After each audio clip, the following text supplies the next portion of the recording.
Welcome to the 902 Podcast, the official podcast of the Lancaster County Sheriff's Office in Lincoln, Nebraska.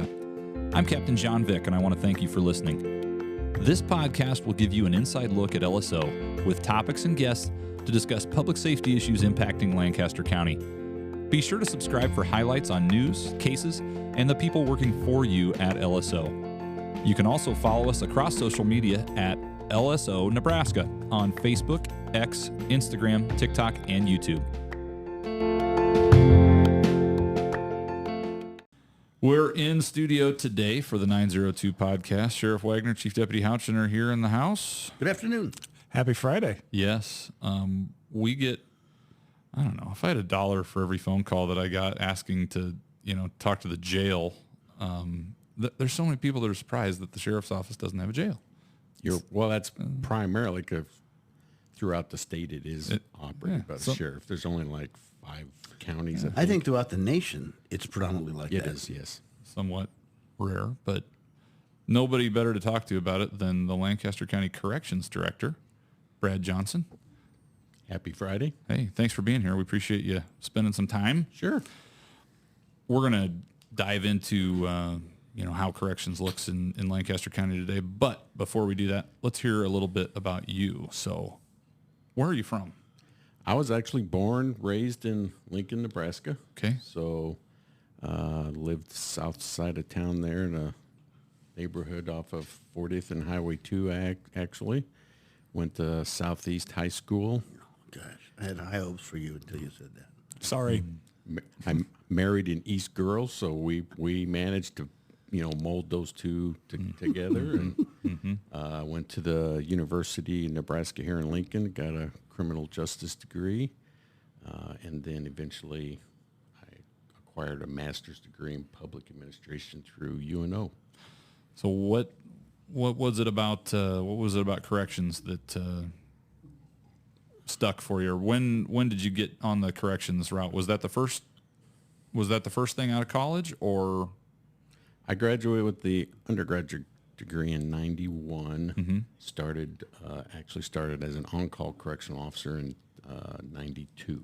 And was that for Lancaster County then? Yes, it was. Okay. So the whole time, and started all the way from the ground up to where you're at now. Correct. I mean, what interested me in it was that it paid like twice what I was making at my job then. I mean, I started at like $8.60 an hour. I mean, I thought I was rich. I mean, that was big money.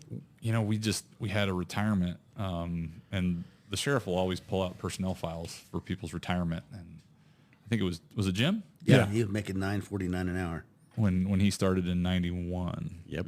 And right around the same time. Yep. So and we were at $8.60 if I remember right. Wow. So kind of walk us through what your career looked like from then to now. What are some of the positions you've held at corrections? So on call in 92, which is a part-time position where you fill in for open spots, sick leave, and so on, and then hired a year later roughly as a full-time correctional officer. I was promoted to sergeant about a year and a half later. And then I believe in 97, I was promoted to a lieutenant position, and I worked that for almost 10 years at several different shifts and at both facilities that we had at that point. And then in about 2008, I was transitioned or moved into a position that was created, which was called Transition Coordinator, which was responsible for the new facility that now we have out on West O Street as far as policy and procedure revisions or writing new ones for that, equipment specs, and purchasing for equipment, training, design and security review, and then the actual move that was accomplished in 2013. Okay. And then let's see, probably 2014, I was promoted to a jail administrator, which is basically like the number 2 spot. And then in 2016, I was appointed as the director. And now, as of very lately, you're actually wearing a couple hats and interim for the Youth Services Center as well. That's true. The director there resigned, and the board asked if I could be, if I'd be willing to step in until they could find a replacement. So I was more than willing to lend my service and experience in detention for that area, but it's really, juveniles are not my expertise, so I got to rely on staff there quite a bit. Yeah, but you're getting 2 paychecks, right?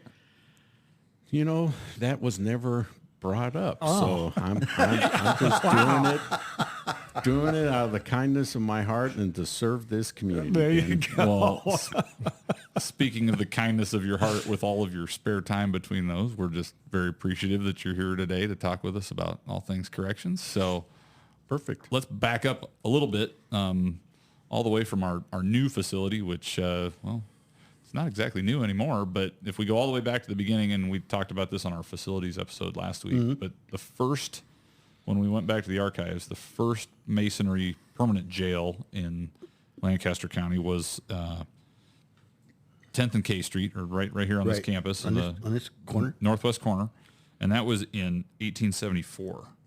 And how far we've come since then. Yes. And looking back at some of those pictures of it, I mean, it's, northwest corner. yeah.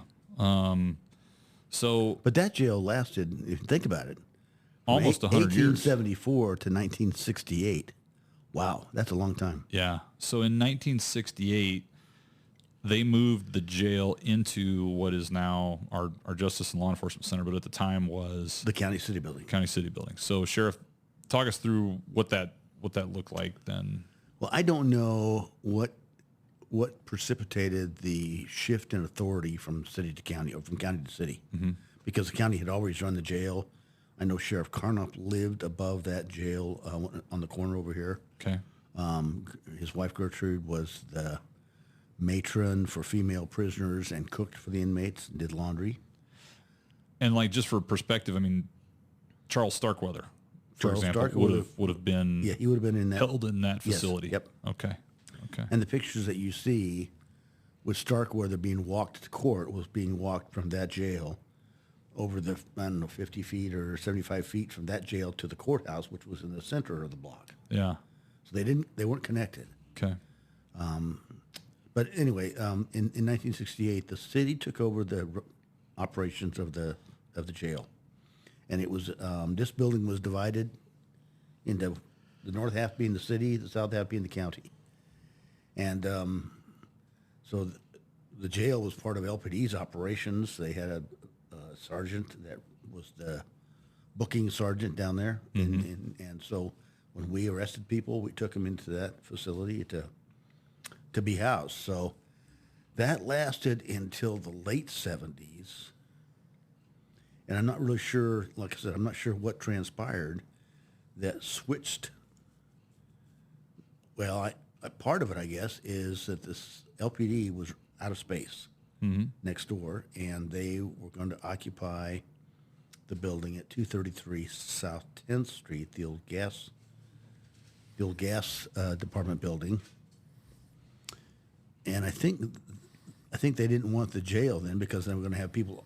They're going to have people here around the jail and there for operations, and so the county took it back over, and the county board acted as the Board of Corrections, which they can do by statute, and appointed a guy by the name of Pat Rackets as the first jail administrator for the jail when it's still in the physical configuration it was. So that's probably the first non-law enforcement agency, or the first civilian director of a jail that we're aware of. Yes, in Lancaster County. I am aware. That's my recollection. Did they look at trying to give it to the sheriff's office at that time?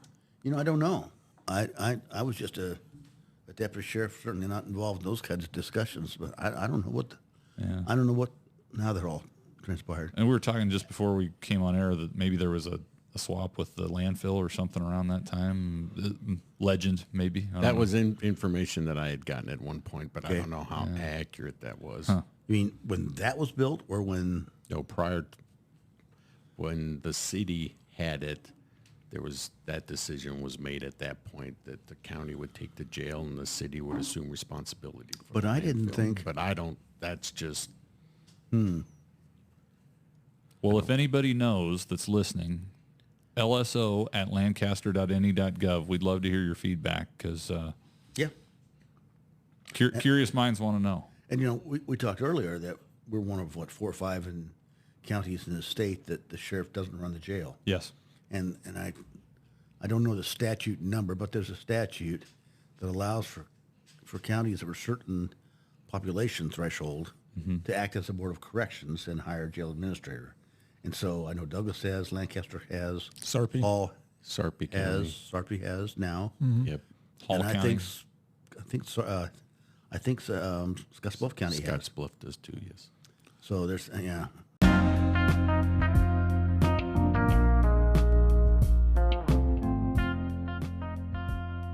Hey, I'm Captain John Vik with the Lancaster County Sheriff's Office.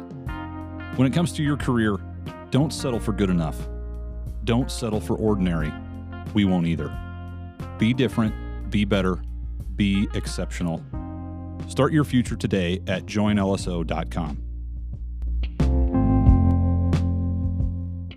You got into the game around the time that, well, the next jail, we'll call it, was constructed, and that was in the 90s at the 10th and J location. Correct.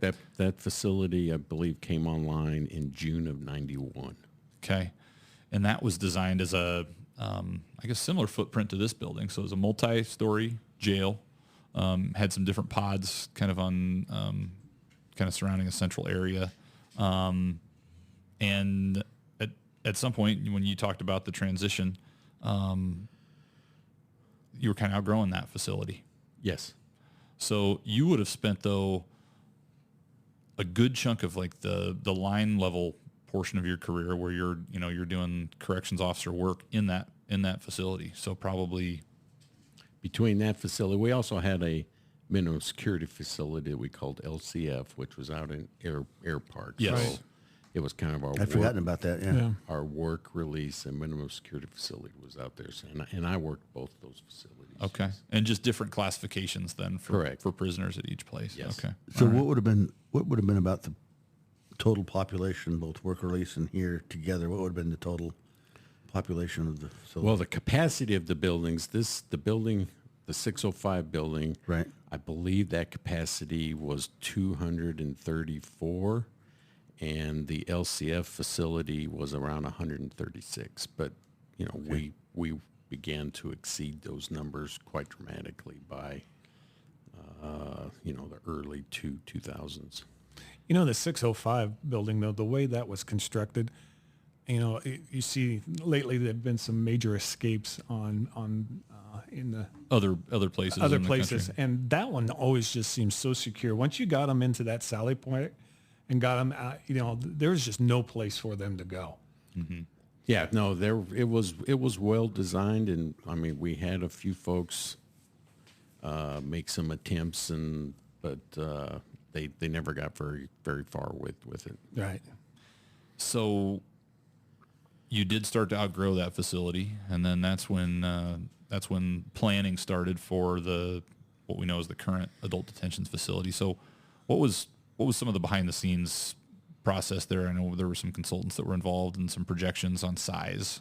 There was actually, I mean, there were 2 studies done. There was one that was done in the late 90s or early 2000s, and because we were recognizing at that point that we were going to outgrow the facilities that we had, and the results of that study was that we needed to look at more community corrections type programming, and that's essentially how our current community corrections department got created. Came to be, okay. And drug courts and those kind of things came out of that early study, and you can see if you look at our populations that it kind of leveled off for a short period of time during that period, but then we saw it begin to climb again. So there was a second needs assessment done for our facility. We at that point, we were housing almost 100 folks in other counties. We were running, 250, 260 inmates in a 236-bed jail, and Air Park was in the 150s, 160 range, plus the folks that we had outside the facility. So the decision was made at that point that we needed to expand the capacity of the, as far as bed space. And, and some of that has to do with just the fact that this county is growing. I mean, oh, for sure. We're very fortunate to live in a county that's growing and has opportunities, and, with growth come some of those aspects as well. Yeah. And, there's other things that kick in with, legislature changing laws, and just, there's a lot of factors that go into that. So that building then, so there was, architects and engineers that got hired to start looking at the type of design and location for that facility. And then it was determined that combining the two that we had at that time into one would be more cost effective than to continue with two separate facilities. I remember the Justice Council meeting in the late 90s talking about the jail population situation and talking about community corrections. And I think it was 98, 99 when drug court was looked at, and we were doing some site visits of different drug courts to see how they worked and what the results were. So, yeah, I remember that pretty well. That space needs analysis was done for all of the county agencies, us included, and it determined how much space we needed in this building when they completed their survey or their study, and they were right on the money. I mean, they really were spot on as far as our manpower projections and our workload projections for the next 20 years. So I would guess that they were pretty right on with corrections as well. That's been honestly that's kind of what we've seen too, that those projections have been fairly accurate for us, and have been that was a good process to come to the point that we were at then. Now, I was a deputy or sergeant at the time that transition happened, and might have been a junior deputy. Maybe a junior deputy, I don't know, but I probably still have a sticker laying around somewhere. But for us, it was kind of, on Sunday you take your people to the old jail, and on Monday you take them to the new jail. But what did it look like for you guys as far as, that's no small undertaking to move. 300-400 people when you moved into the new adult detention facility? It was actually a Friday going into Saturday. Okay. I remember it well. And we actually did it. We moved the minimum security folks out there, I think, in July. Okay.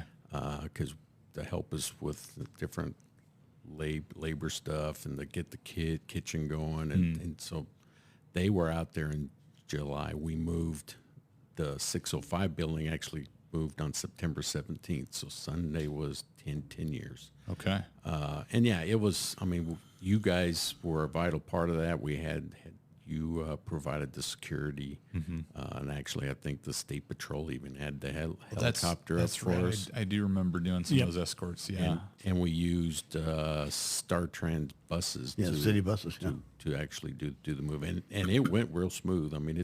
We got it done in about 6 hours, 8 hours most. So Wow.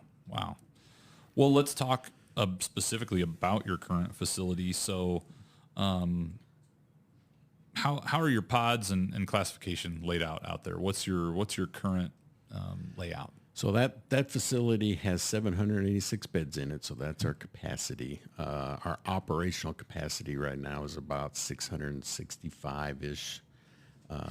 And what's that when you say operational capacity? Is that based on staffing? Is that based on other infrastructure? How what's the difference? Well, a lot of it's based on staffing.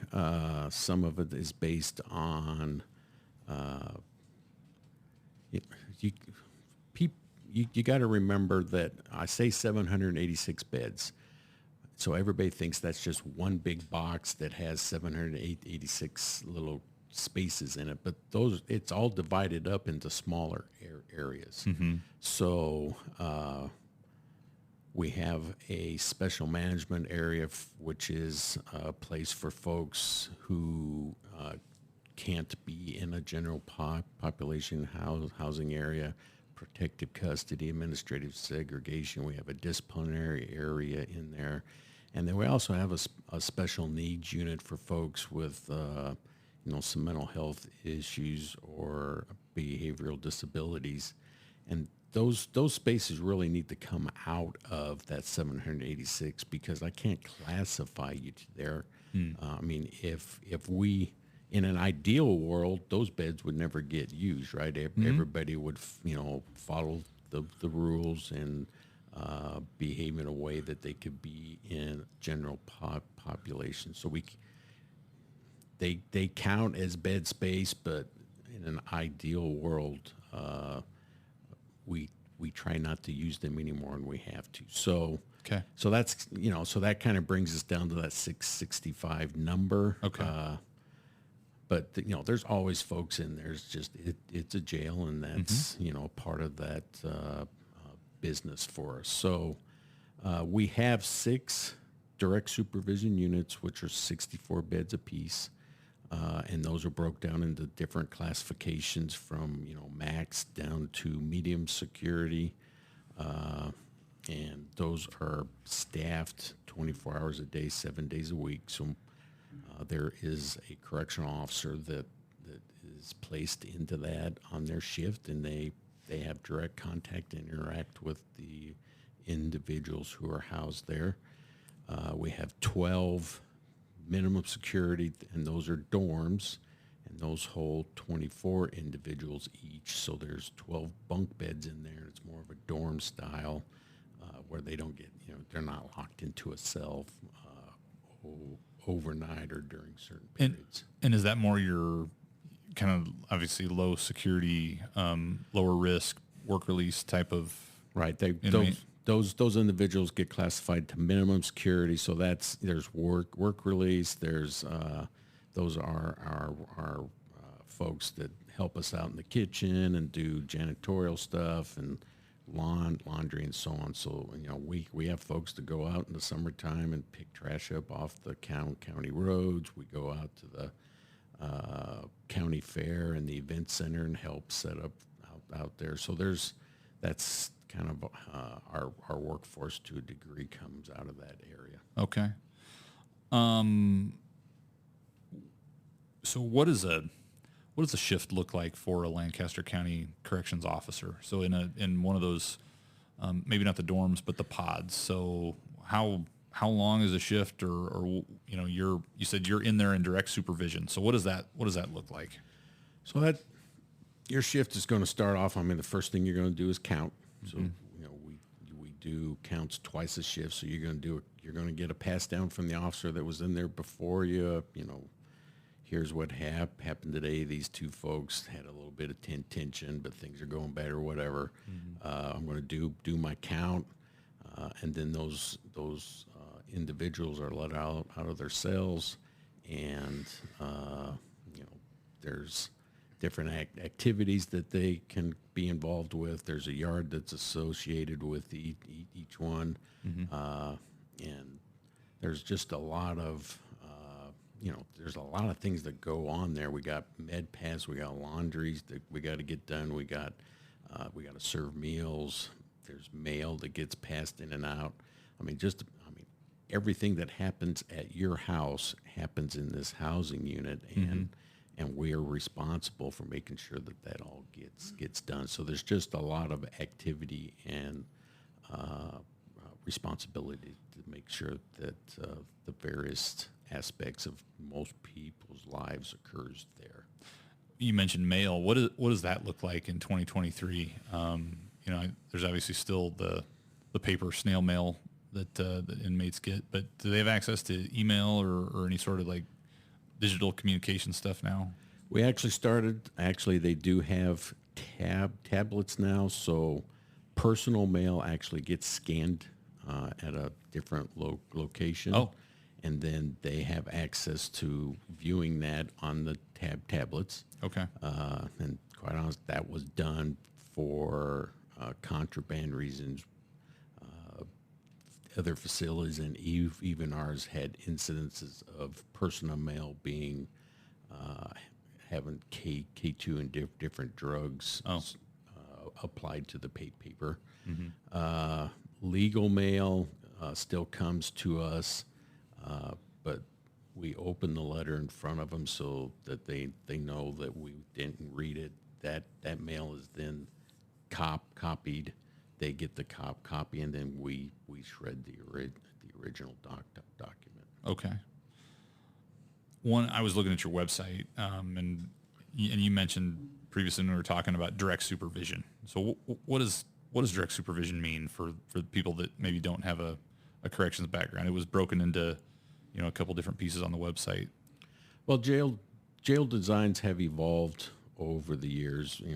The jail that we talked about a little while ago that was in this building was more of a linear jail, mm-hmm. which means that the officers don't really go into the housing units. They just walk by and look in and make sure everything looks okay. I mean, in an emergency, they'd go in. And, those... A lot of the smaller jails still do that just because that's the most efficient staffing wise. But what we've learned over the years is that the individual who is in control of that housing unit is usually the biggest guy in there, and it's not your correctional staff. So, in the 80s, 90s, they decided that maybe correctional staff should be actually in those units and interacting, because then you have control of that housing area, and your officer is, providing leadership and security and safety. So that's the majority of our facilities operated that way, except for those minimum security dorms. Okay.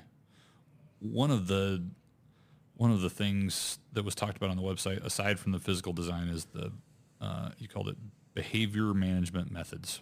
Is there secret sauce to that, or what's a lot of that comes down to, especially like in direct supervision. I mean, there's a lot of different caveats to that, but a lot of that is just being present, and you get to know the individuals who are in there, and you very quickly can pick up on if there's tensions within that unit.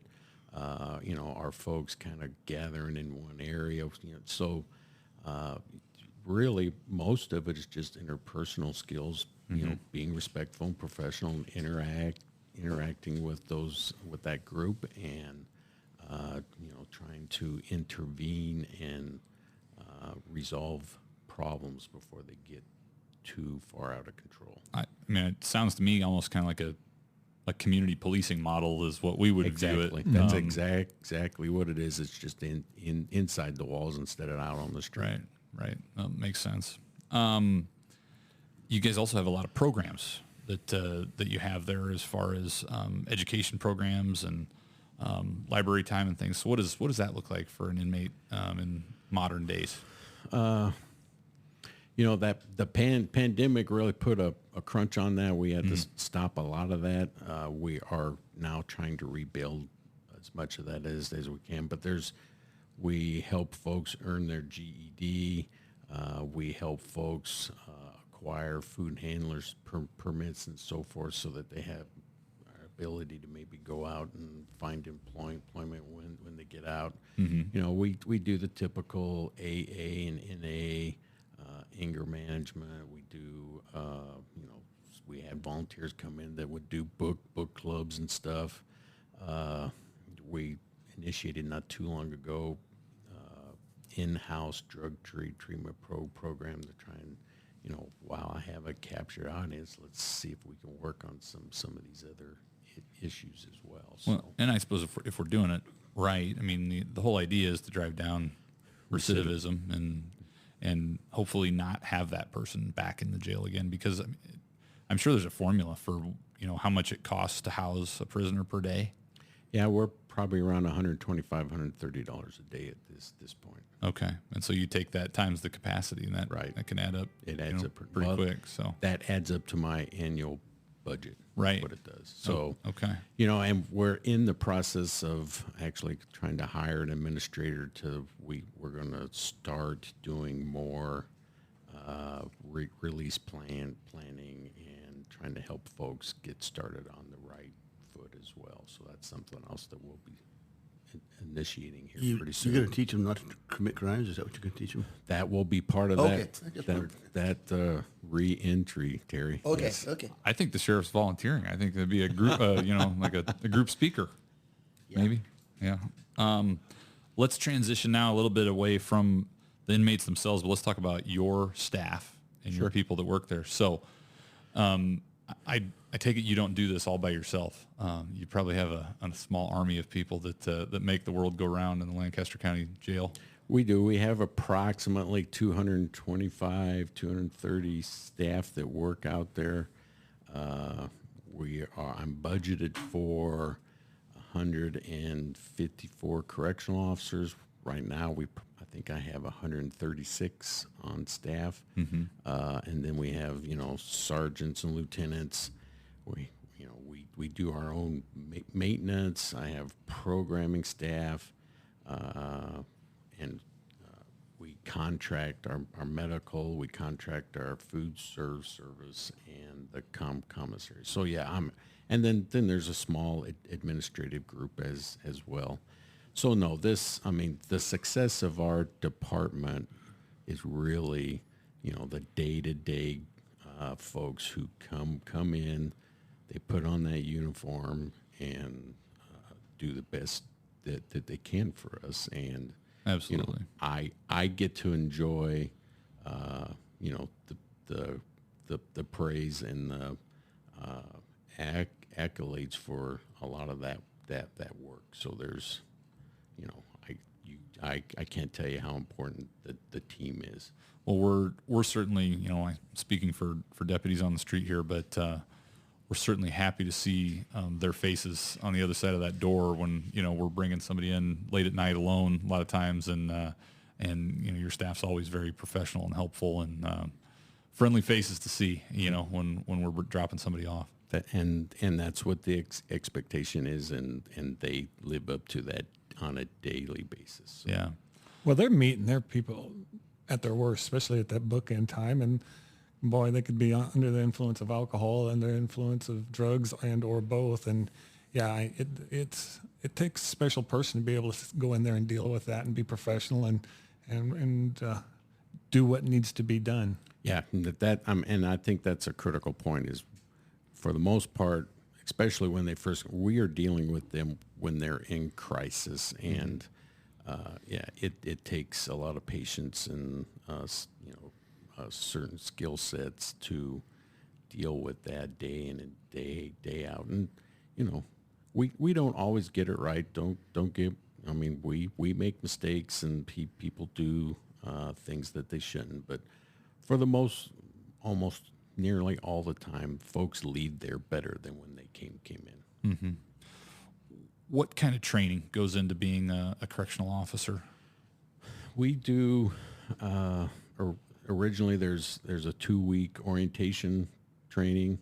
Then there's about a week or so of on-the-job training where you're shadowing somebody else, and then we have an FTO program that's about 22 weeks. Okay. Where you're assigned to a sergeant, and he or she will review your progress for that week, and then we also have what we call training coaches on each shift that goes around while they're assigned to their posts and signs off on these essential job functions so that we know that they're competent in doing that. And then within the first year, based on jail standards, we do another what's called an officer academy, and that's another 3 weeks that we pull them off. Okay. And then by jail standards, we have to do at least 18 hours per person annually. Okay. per On an year. ongoing Yes. basis. Okay. So what is it? Is it 19 years of age or 18? That 19 is the minimum. Okay. So if someone's listening right now and is interested in a career in corrections, how do they get to you? You can just go to the county website and apply there. We also have a marketing team. I think it's Hello Officer. You can go look that up on the internet, and that'll take you straight to the website as well. Yeah, and you guys actually have it's a really nice recruiting website. HelloOfficer.careers. Yep. Is where you can go to find out information about that. So if you are interested in a career at Lancaster County Corrections, it's whether you want to go for a lifetime, of a career like you've done, Brad, or there's a lot of people that are interested in seeing if criminal justice and corrections is right for them. I know we've hired some corrections officers here to be deputies over the years. Your loss is our gain sometimes. We try not to steal them from you too often, but and I want folks to be able to do what's right for them in their life, and I think a stint in corrections can only help you in a career in law enforcement. Oh, without it, I mean, That's what I did. Yeah, I went from Nebraska Wesleyan, which is a liberal arts school, to the Nebraska State Penitentiary, which was 180-degree difference of how life was. And it opens your eyes real quick of how people can really be mean and try to trick you and do all those kind of things in there. And it was certainly an eye opener, and it certainly helped me when I did decide to come over and become a deputy sheriff. And I didn't have a formal corrections background, but I worked at Cornhusker Place, detox. Yeah. And so similar, not quite the same. Right. But I definitely look back on that as something that I'm glad that I did, because it gives you a different appreciation for, like you said, I think dealing with people in crisis and people that are in a place that they don't necessarily want to be. Right. And You guys building some of those skills. Yeah, you're getting them. A lot of times when they go to the pen, not saying that there's not, but they've usually been stabilized and off the substances and have been in the system for a little while. And I can always remember, I could think, gosh, I'm so glad I get to drop this guy off and drive out of here because he's out of control. Yeah. And then you're the ones that were ending up dealing with them. Well, before we wrap up, I wanted to just get your perspective, and this is something we talk about at a lot of different topics on this show, but I guess you can think of this however you want, philosophically or more functionally, but how does Lancaster County Corrections make Lancaster County safer? I think our mission is almost twofold, but yet they come together too. So first, we have individuals in the community who want to prey or take advantage of other folks, and we house those folks while they work themselves through the court system or as a part of their debt to society. So, and even the smaller, offenses, trespass, disturbance, those nuisance things, those folks are still, like I said, usually in some type of crisis when they come in, and almost most of the time in my experience have had plenty of opportunities to cooperate or move along or whatever would have resolved that issue without coming to jail. So there's a need for that separation from that environment at that time, and we serve that need. The second part of our mission is, the folks that are in that building are still part of our community. They're residents. Most of them are residents of Lancaster County, and I think it's our duty to serve and take care of them medically, and to treat them with respect and try and care for them as best we can, protect them sometimes from themselves and others. So For me, it's really twofold. We help protect the community just like you guys do, and then I'm also responsible for caring for those folks that are placed in our care. Yeah. You know, one of the things we talked about the justice meetings and things, and one of the goals of late in juvenile and for adult is to reduce the population of the amount of individuals in the jail. What have you seen and noticed on that part of them trying to do that? Has that changed your job? Do you see anything different with that, and how? Because the most people that are in your jail are pretrial felons, correct? If I remember right. Correct. I think it's about, I want to say almost 70% are pretrial felons. Yeah, I mean, I think there has been a dramatic shift in that over my career. I think when I started, a lot of the folks that were in there were more in there on misdemeanor types of offenses. A lot of those folks have been diverted out of the system through various channels. So, I mean, you know, we still have misdemeanor but most of them are in there fairly short term and are able to either post bond or the courts, you know, release them after a short period of time. So a lot of the folks that we're dealing with are, you know, different felony offenses.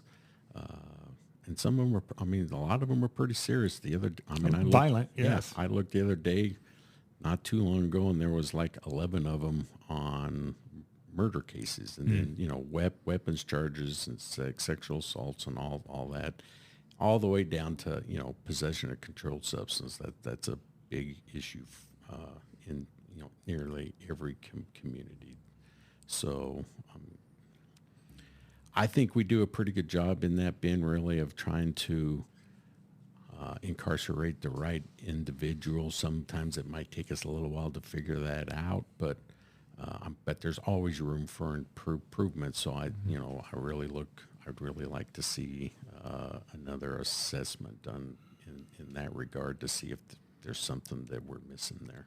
Well, that's the thing is, you know, we had the gentleman that we had our tactical call on out at Alto, and he was in jail they went and got him 2 weeks prior, and he got let out again, and all of a sudden then there's terroristic threats, there's weapon charges, and there's all that. And those are the things that I get concerned about is we keep putting our deputies and the officers in danger by having to go back out and recatch them when we already had them in custody.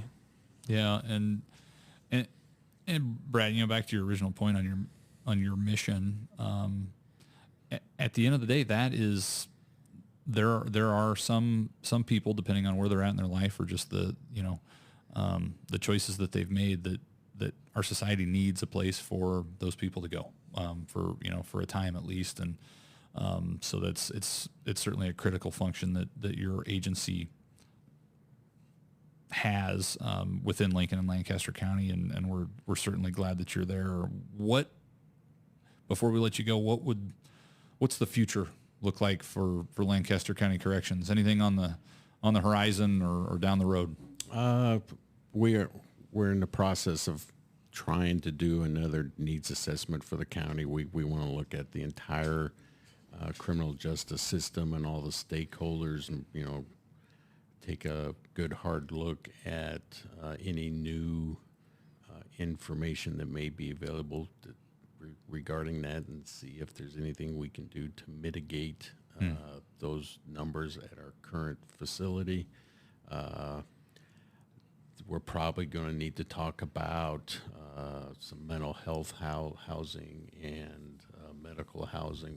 We're way past capacity in those areas within that facility. The pandemic and the mental health crisis or issues we have in the community have really changed the way we house those folks, and we need to try and we could do a whole series on that, just on that and discussing those issues at this point in time. And that's the sad thing is there is a lot that have not just substance abuse, but they're in there because of mental health and why they're doing some of the things they do that get themselves into that position. And, and back to the previous point, if, are there things that can be done in the broader community to keep people from getting to that point of crisis? Certainly we don't like to send deputies out, to arrest people over and over again. And that, that endangers us, that endangers your folks, that endangers the public. But yeah, I do think, there probably is, we'll see if there's more that can be done, but to hopefully meet people at a place before they get to that crisis point where they decide to do something silly and end up incarcerated.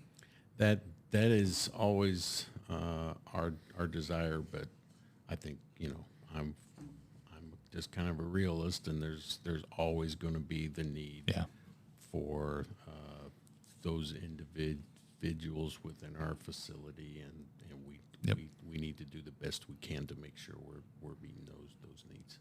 Well, you're right. There's some people that just prey on others no matter what, and that's just the way it is. And yes, you can't keep letting them out in the public and keep victimizing folks. Well, guys, closing thoughts? I am thankful we don't have jail. Thank you, Brad, for taking that burden off of us. It really, I think it's a good separation of duties and powers to have corrections director and sheriff and law enforcement officer or agency director. So, yeah, I think it works well. And I would second that. I really think that's a good system. I think that there's some issues that can arise when law enforcement, the folks who are responsible for bringing them to jail, is actually running the jail. So I think this works really good. We have an excellent relationship with the sheriff's department, the police department, and the justice system as a whole, and that's very important to me. And we will continue to work and make sure that stays the way it is. Well, absolutely. We just again want to thank you so much for taking time out of your busy schedule. We know you're a busy guy, but appreciate everything that you do and that your staff does to help contribute to keeping Lancaster County a safe place to live, work, and play. Well, thanks for having me. Yep. Hey, now, thanks, Brad. Don't forget, what are we doing, John? We're hiring. We are hiring, too. We're all hiring, actually. So if you're interested in careers, the Lancaster County Sheriff's Office, be sure to check out joinlso.com. We've got lateral processes coming open soon and another entry-level process before the end of the year. And, Brad, you guys are pretty much always hiring just like we are, too. And, again, head over to helloofficer.careers to learn about careers at the Lancaster County Department of Corrections. They would be happy to visit with you and get you more information about starting a career there. So thanks, everybody, for listening. Be sure to follow us and subscribe on Spotify, Apple, wherever you enjoy listening to podcasts. Also, reach out to us on social media at LSO Nebraska or send us an email, lso@lancaster.ne.gov. Thanks for listening.